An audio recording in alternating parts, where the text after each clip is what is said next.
Abro de amor a ti mi sangre rota, para invadirte sin saberte amada. El íntimo soñoso es negra espada que en la dureza de su luz se embota. Al borde de mi sombra tu alma brota, así mi linda está más amparada. Y aunque la fuga es más precipitada, tu ausencia es cada vez menos remota. Tu luz es lo que más me apesadumbra, y si enciendes mis ojos con tu vida, el corazón me dobla a la penumbra. Mi soledad tu nombre dilapida, a la sombra del aire que te encumbra, y apaga el lujo de tu voz vencida. Amor en sombra, de Jorge Cuesta. Poéticos y poéticas, bienvenidos a Poéticamente Incorrecto Podcast, el podcast donde podrán encontrar todos los chismes literarios de los escritores y las escritoras que cambiaron el rumbo de la literatura. Querido hermano, ¿cómo estás el día de hoy? Me encuentro bien, bastante bien, mi hermano, gracias. ¿Quieres comunicarle a nuestros poéticos y poéticas por qué no hubo podcast la semana pasada? Porque andaba bien pinche crudo. Gracias.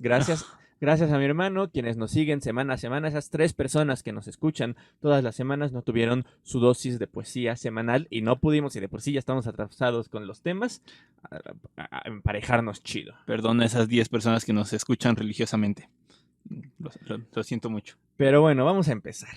En el episodio del día de hoy les voy a hablar de 2 escritores de quienes no sabemos mucho de su vida, pero tienen un desenlace bastante llamativo. Cerramos nuestra saga de los contemporáneos con Jorge Cuesta y Javier Villaurrutia. Querido hermano, la pregunta obligada de todos los podcasts. ¿Sabes algo de Jorge Cuesta o de Javier Villaurrutia? Javier Villaurrutia se llama igual que un profe que tuve en la facultad. ¿En serio? ¿Así, Javier Villaurrutia? No, a Javier Urrutia, mi profesor, sí, del ok. Villa. Yo Sí, dije, cierto. wow, qué casualidad. Digo, yo tuve un profesor en la facultad que se llamaba Rubén Darío, como un escritor Ajá. del que hablaremos la próxima semana, pero Javier Villaurrutia sí era así como mucha casualidad, Sí, ¿no? ya me acordé que su otro apellido no era Villa, sí, cierto. Ujú. Pero bueno, no, y aparte su apellido es junto, Villaurrutia, todo junto. No. Que de hecho quiero de una vez aclarar que siempre me ha costado mucho pronunciar el apellido de Villaurrutia, entonces espero estarlo pronunciando bien, Villaurrutia. Qué curioso. Entonces, bueno. Yo pensé que eran 2 apellidos. No, es junto, Javier Villaurrutia y Ajá. Jorge Cuesta. Ok. Entonces, comencemos. No los conoces, entonces. Para nada. Bueno, te va a llamar la atención particularmente Jorge Cuesta, vas a ver por qué. Ok. Jorge Cuesta nace en Córdoba, Veracruz, el 23 de septiembre de 1903. A los 18 años se traslada a la Ciudad de México para ingresar al Conservatorio Nacional de Música y ser violinista. Idea que abandonó para asistir a la Escuela Nacional de Ciencias Químicas y Farmacia.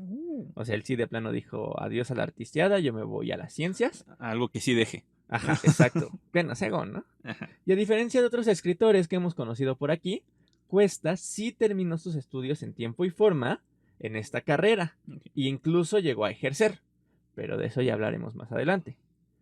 Fue durante este tiempo de estudios que se dedicó a escribir ensayos y fue entonces que conoció al famoso grupo de los contemporáneos. ¿Te acuerdas que los contemporáneos surgen en la universidad? Pues Cuesta al parecer le gustaba irse a echar el churro a la Facultad de Filosofía y Letras, y ahí conoció a los contemporáneos, ¿no? Que en ese entonces no eran los contemporáneos, pero Ahí los topó. ahí los topó, cuando eran los precontemporáneos.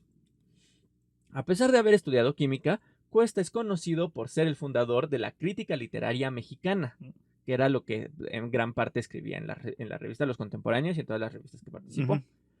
Conoce a Guadalupe Marín en 1927. De casualidad, ya pasaron 2 semanas, pero de casualidad ¿te suena el nombre de Guadalupe Marín? No. Bueno, pues Guadalupe Marín, en 1927, cuando conoce a Jorge Cuestas, era esposa del pintor Diego Rivera. ¿Recuerdas el poema de Salvador Novo? Sí, ya lo recordé. Se fue Diego Rivera, no me acuerdo cómo empezaba, pero ese, para mejores referencias, vean los capítulos anteriores de la saga de los contemporáneos. A la madre de las arpías, ¿no? Exactamente. Al parecer, hubieron ahí unas ondas de infidelidad, y Cuesta no tardó en casarse con Guadalupe Marín. Pues para 1928 viaja a Europa con ella y ahí estuvo en contacto con André Breton, Carlos Pellicer, Samuel Ramos y Agustín Lazo, que eran como súper escritores de la época, ¿no? Y artistas. André Breton. Ay, André Breton. Es el único que me sonó. Para 1932 el matrimonio había fracasado y Jorge Cuesta comenzó el exilio. otra vez. Para 1932 el matrimonio había fracasado y Jorge Cuesta comenzó el éxito de su carrera literaria.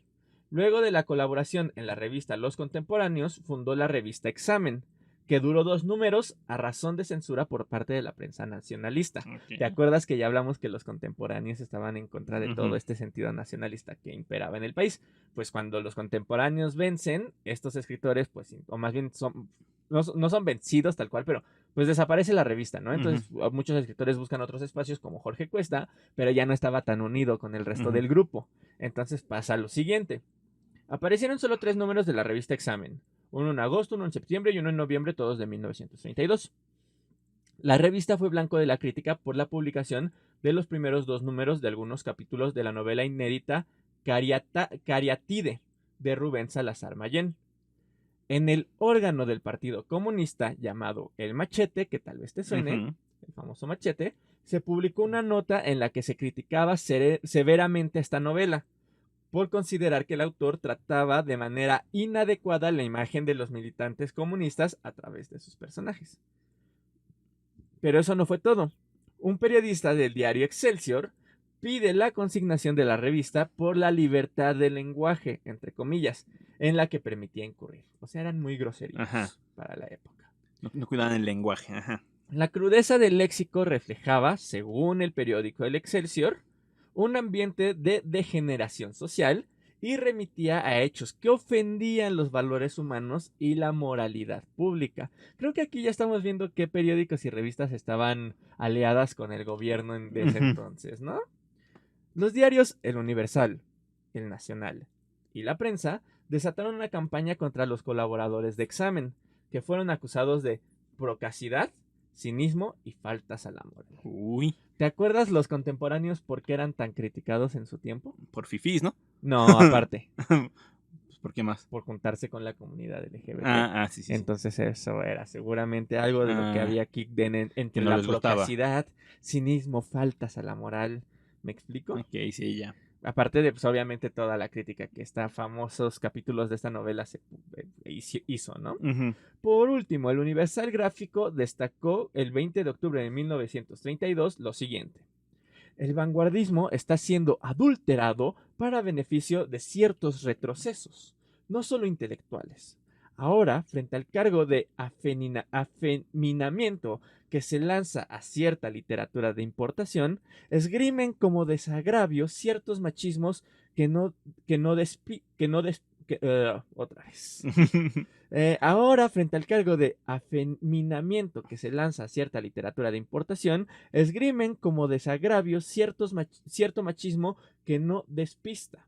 Porque no es ese un machismo mexicano de revolución, de sangre, de sudor masculino y lucha cruel, que son aspectos de nuestra vida, sino que emplea vocablos de un reducido círculo ante el peladismo. O sea, podía ser machista, pero no machista como estos güeyes, ¿no? Ajá. No podía ser vulgar. O sea, O- tenías que ser como Pedro Infante, no como cualquier gañán del barrio bajo, ¿no? Ajá, o sea, el machismo que a ellos les gustara, ¿no? O sea, no Exactamente. O sea, cualquier machismo. aparte de machistas, tenía que ser el machismo que a ellos les gustara, exactamente. La campaña que se desató en contra de los colaboradores culminó con la renuncia de Samuel Ramos, José Gorostiza, Javier Villaurrutia, Jorge Cuesta y Carlos Pellicer a sus puestos en la Secretaría de Educación Pública. Después de todos estos problemas, Jorge Cuesta se dedicó de lleno a la química. Dijo, ¿sabes qué? Ya, no me meto en broncas. Y ya comenzó lo que se conoce como el exilio de Jorge Cuestas en la literatura. O sea, él dijo esto de escribir es demasiado pedo, entonces demasiada política. ¿Ya te diste cuenta que a lo largo de todos los escritores que hemos hablado, Ajá. todos están metidos en política? Y él dijo, ¿sabes qué? Hay mucha política en esto y yo me voy. Ajá, sí, ¿para qué me meto en broncas, no? Pues, digo, sí, porque una cosa era la crítica que se publicó y otra cosa, por algo renunciaron. Ujú. O sea, algo tuvo que haber existido muy adentro que... Sí, pues las presiones, ¿no? Las presiones internas. Exactamente. Entonces, bueno, te digo, se dedicó de lleno a la química, pero particularmente la vio desde una perspectiva alquímica. Ya hablaremos de eso. Pero vamos a hacer el salto a nuestro querido nuestro querido Javier Villaurrutia, ¿va? Ok. Entonces ya conocimos a Jorge Cuesta. ¿Quién fue Javier Villaurrutia? Villaurrutia nació en la Ciudad de México el 27 de marzo de 1903, el mismo año que Jorge Cuesta. Sabemos que tuvo una familia económicamente acomodada y que estudió en el Colegio Francés de la Ciudad de México. Más tarde, en la Escuela Nacional Preparatoria, donde ya sabemos que conoció a Salvador Novo y a Jaime Torres Bodet. Comenzó estudios superiores de Derecho y, como buen escritor del siglo XX, se salió de la carrera. Exactamente. Abandonó esta carrera para dedicarse por completo a las letras. Realizó estudios de teatro en el Departamento de Bellas Artes y fue becado en 1935 por la Fundación Rockefeller para estudiar arte dramático durante un año en la Universidad de Yale en New Haven, en Connecticut, en Estados Unidos. Sí. En esta estancia compartió con el dramaturgo Rodolfo Sigli. ¿Te acuerdas de Rodolfo Sigli? Me suena. Vimos en el capítulo de Salvador Novo que fue censurado por Salvador Novo con esta maravillosa obra que es El Gesticulador. Bueno, pues Rodolfo Usigli se fue a estudiar con Javier Villaurrutia. ¿Te das cuenta cómo todos estaban conectados entre sí, no? Y de hecho se considera tanto a Usigli como a Villaurrutia los padres del teatro moderno mexicano, que ya habíamos mencionado a Usigli la semana antepasada. Bueno, Villaurrutia también estaba en ese saco, ¿no? Eran los dos. En ese chismecito. Los dos trajeron el teatro moderno a México. Ya. Como sabemos, Villaurrutia fundó la compañía de teatro Ulises y también fue parte del grupo de los contemporáneos. Pero me llamó la atención que fue co-guionista de la película llamada Vámonos con Pancho Villa, estrenada en 1935 y que desmitificaba la figura heroica de Pancho Villa. Otra vez, estaba este grupo de forma individual y de forma colectiva en contra del nacionalismo que estaba intentándonos pintar la posrevolución, ¿no? Del nacionalismo revolucionario, ¿no? Exactamente. A mí me llamó mucho la atención esta actitud que tomaron, ¿no? Que estaba un poco también que ver con que pues, venían de familias fifís y probablemente tenían esta educación de que lo peor que le había pasado al México era la revolución, ¿no? Como ahorita ciertas personas... Pues sí, son de esos que perdieron sus privilegios durante la revolución. Exactamente. Pero a ver, me estoy adelantando en el tiempo porque ya me fui hasta 1935.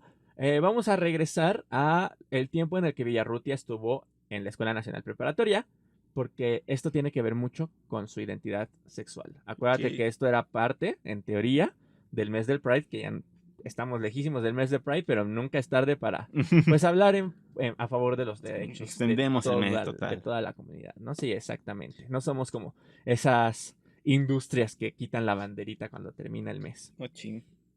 Bueno, pues Javier Villaurrutia, a diferencia de Novo, no fue muy expresivo en cuanto a su libertad sexual. Sin embargo, fue gracias a su comadre Salvador que pudo salir del closet. En una ocasión, todavía durante la adolescencia, Javier descubrió el diario de Salvador, en el cual hablaba sobre las experiencias homosexuales de ambos. El primero, es decir, Villaurrutia, no quiso que esto se supiera, tomó el diario del amigo y lo quemó. Pues sí, güey. Él lo andaba quemando en su diario, güey. Pues sí, pero era personal. Pues sí. Pero bueno, Salvador Novo, lejos de enojarse, porque pues cualquiera se pudo haber enojado, ¿no? Pues sí. ¿Qué te pasa? Pues es mío, digo, yo puedo escribir lo que yo quiera. Pues sí, que andas de chismoso también. Ajá. Pero Salvador Novo, lejos de enojarse, quedó sorprendido y hasta desilusionado. Pensó que había encontrado un cómplice en sus aventuras homosexuales, pero su amigo no estaba listo para salir del closet. Sin embargo, con el tiempo, Villaurrutia se admitió como era y hasta se lo confesó al amigo. O sea, dijo, no, pues creo que sí soy, ¿no? Y ambos se convirtieron, como lo dije más arriba, en comadres, ¿no? Así se llamaban. Por ejemplo, en su intento constante de ridiculizar al movimiento revolucionario, ellos gustaban de vestirse de Adelitas para demostrar que en la revolución también había existido la participación femenina que se estaba invisibilizando y que no era este movimiento de machos del que habíamos hablado en el primer capítulo. Pero también era un reto a las normas heteronormadas y era un juego de roles de género bastante llamativo, porque pues se estaban vistiendo de mujer. Se estaban trasvistiendo a fin de cuentas, ¿no? Exactamente, en una época en la que era muy mal visto eso. Como dije, si bien Javier no era del todo closetero, tampoco era algo que estuviera anunciando de aquí para allá. Ya en su época madura, no tenía problemas en demostrar su amor hacia otros hombres. e incluso existió un capítulo en especial que cambiaría su vida para siempre. Corría el año de 1950. Nuestro escritor tenía ya 47 años y se enamoró de un bolero que trabajaba cerca de su casa. Javier iba todos los días con este bolero e incluso iba 2 o 3 veces al día. Lo que hacía era que se iba a bolear los zapatos, regresaba a su casa, se cambiaba los zapatos y volvía con el bolero. Ok. Nada sospechoso. Nada. Ahorita se vería un poco creepy y hasta acosador, ¿no? Sí. Pero supongo que para ese tiempo fue romántico. Romantic style in the world. Digo, también pues, crecimos en el sexenio de Calderón, es por eso, carnal. O sea, Bueno, nosotros sí. si vemos a la misma persona 2 veces en la misma calle, nos ponemos paranoicos, creo, ¿no? Bueno, sí, tienes razón. Bueno, ya, aquí estoy. Con el tiempo, esta técnica de ligue funcionó y terminó teniendo un encuentro sexual con el bolero. Pero al parecer, este hombre es decir, el bolero tuvo un arrepentimiento después del acto. Se lo volvió. Ok, retomo. Al parecer, este hombre tuvo un arrepentimiento después del acto y atacó a Villaurrutia. Lo insultó, lo golpeó e incluso lo señaló de haberlo obligado a hacer lo que hicieron. No le dijo, güey, ¿qué me diste? Me obligaste, yo no hago esas cosas que no son del Señor. Esto deprimió machín a Javier Villaurrutia y se sabe que la madrugada del 24 de diciembre del mismo año, del 50, Javier salió con un grupo de amigos para celebrar la Navidad. Ya en la borrachera, Villaurrutia se fue a un burdel, contrató a una prostituta, se acostó con ella y después se echó a llorar. La mañana del 25 de diciembre se sintió mal del estómago. Al llegar a casa le pidió un té a su hermana, lo bebió y fue la última vez que vieron con vida al escritor. Ahora bien, ¿esto cómo se conecta con Jorge Cuesta? Te estarás preguntando. Así es, mi hermano. Retomemos a Jorge Cuesta. Recuerden que a Cuesta lo dejamos abandonando a las letras y dedicándose al mundo de la química. Haciendo algo de provecho al joven. Exactamente. Para 1938 se enroló en la industria de azúcares y de alcoholes, siendo jefe del departamento de laboratorio de una industria del ramo. Ahí experimentó con algunas enzimas y sustancias de diversa índole. A veces las consumía él mismo para ver sus efectos. Y lo que más me llamó la atención fue una enzima con la que experimentó para evitar ponerte ebrio sin importar cuánto bebieras. Ay, qué chido. O sea, la consumías y se supone que tú chupabas y no te ponías borracho, lo cual no le veo mucho caso Bueno, porque sí. se supone que el punto de beber es ponerte borracho, pero bueno. Sí, mejor tomas refresco, ¿no? Sí, exactamente. Con el tiempo, nuestro querido Jorge Cuesta se sintió enfermo, ¿no? Pues estaba experimentando en sí mismo. Y luego de diversos males que lo aquejaron, visitó al psiquiatra, quien lo diagnosticó con disturbios mentales, supuestamente derivados de tendencias homosexuales que reprimía. O sea, a diferencia de Javier Villaurrutia y de Novo, Cuesta era el que estaba más encerrado en el closet. Pero aparte, chécate lo que pasa con este escritor. Cuesta dijo, Nel, no es cierto, deben ser las cosas que me inyecté. Sí, eso debe ser, no es porque soy gay del closet, no. No le hizo caso al médico. Y pues como no se trató psicológicamente o psiquiátricamente, su mal se fue acrecentando. O sea, él creía que el problema era lo que se metía y no lo que no se metía. Exactamente. No pudiste haberlo dicho mejor, querido hermano. Comenzó a tener ataques de paranoia. Y un día, en un ataque, se intentó mutilar los genitales. Ajá. Esto provocó que lo metieran al internado del Dr. Lavista, ubicado en Tlalpan, que era pues obviamente un internado psiquiátrico, ¿no? Un día, Jorge Cuesta aprovechó el descuido de los enfermeros, se mutiló los genitales y se colgó con sus propias sábanas de los barrotes de la cama. Jorge Cuesta habría fallecido el 13 de agosto de 1942 a los 38 años. Chales. Si bien este suceso fue 8 años antes de la muerte de Javier Villaurrutia, se cree que Villaurrutia nunca se repuso de la muerte de su amigo. Recuerda que eran amigos y no sabemos qué tanto de el mundo homosexual compartieron. Sí, porque a fin de cuentas, pues, Villaurrutia también lo ocultaba un poco, ¿no? Ajá, Entonces... exactamente. Y pues al final de cuentas yo creo que a lo mejor sabía, lo intentó apoyar. Entonces, bueno, se teoriza, ¿no? Esto es ya como un poquito más de teoría, pero pues al final de cuentas sí, o sea, yo creo que sí fue algo que le pegó a los Sí. amigos, ¿no? Es como si le pasara a alguno de tus amigos, yo creo que sí te pegaría durante toda la vida. Pero particularmente se cree que lo que más le pegó a Villarrutia fue el cómo se habían dado las cosas, que involucraba un problema de aceptación sexual. Y esto, ligado al suceso del bolero y la prostituta, ha llevado a la teoría de que Villarrutia se suicidó. Ujú. Suena. Hay varias cosas raras que han intentado reforzar esta teoría. La primera es que no se sabe bien de qué murió. Al parecer no tenía ninguna enfermedad, aunque según la familia de Villarrutia, sí se le había detectado un mal cardíaco poquito antes de su muerte. Según el médico de Villarrutia, que también es escritor, Elías Nandino, esto era falso. Villarrutia, según Nandino, no tenía ningún problema en el corazón. Lo segundo eran los temas que Villarrutia escribía. Su tema más constante era no, el de la muerte. Ok. Les voy a leer un poema, uno de los mejores poemas de Villarrutia, que es un fragmento, pero joya. En vano amenazas muerte, cerrar la boca a mi herida y poner fin a mi vida con una palabra inerte. ¿Qué puedo pensar al verte si en mi angustia verdadera tuve que violar la espera? Si en vista de tu tardanza para llenar mi esperanza, no hay hora en que yo no muera. Fragmento de Décima Muerte de Javier Villaurrutia. Por otra parte, según los testimonios, los papeles de Javier Villaurrutia se encontraron ordenados, como si él supiera que debía dejar todo en perfecto estado antes de partir. Y es que, si lo pensamos, si de verdad estaba agonizando por un dolor de estómago, lo último que te pones a hacer es a ordenar tus papeles, ¿estás de acuerdo? Pues sí. Vas y te reparses a la cama. Y hay incluso quienes teorizan que la hermana fue cómplice del suicidio, quien fue la que le llevó el té, y se cree que el té tenía algo. Incluso hay una declaración que hizo la hermana con respecto otra vez al tema de los papeles. Ella dijo que pareciera que los había ordenado como si él supiera que iba a morir. Y luego la hermana se arrepintió de esta declaración y dijo, nada, no es cierto, fue muerte natural, sí. No me hagan caso, ¿no? Pero él no sabía nada. Ajá, estuvo muy rara esa declaración. Y ahora, incluso vámonos más allá.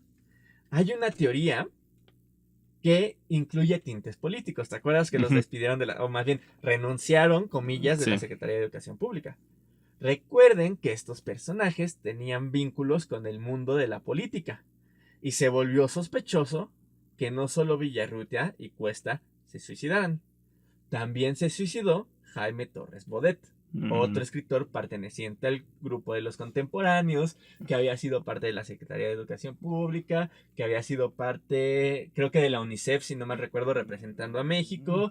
O sea, estaba muy metido en la política. Bodet, no lo mencionamos aquí, porque ya era mencionar a muchos escritores y porque no era parte de la comunidad LGBT. Y bueno, aquí la idea era hablar de los que eran parte de la comunidad, ¿no? Entonces, 3 contemporáneos que se habían suicidado es algo extraño, ¿no? Y todos estos contemporáneos conocían los trapitos de varios funcionarios de gobierno.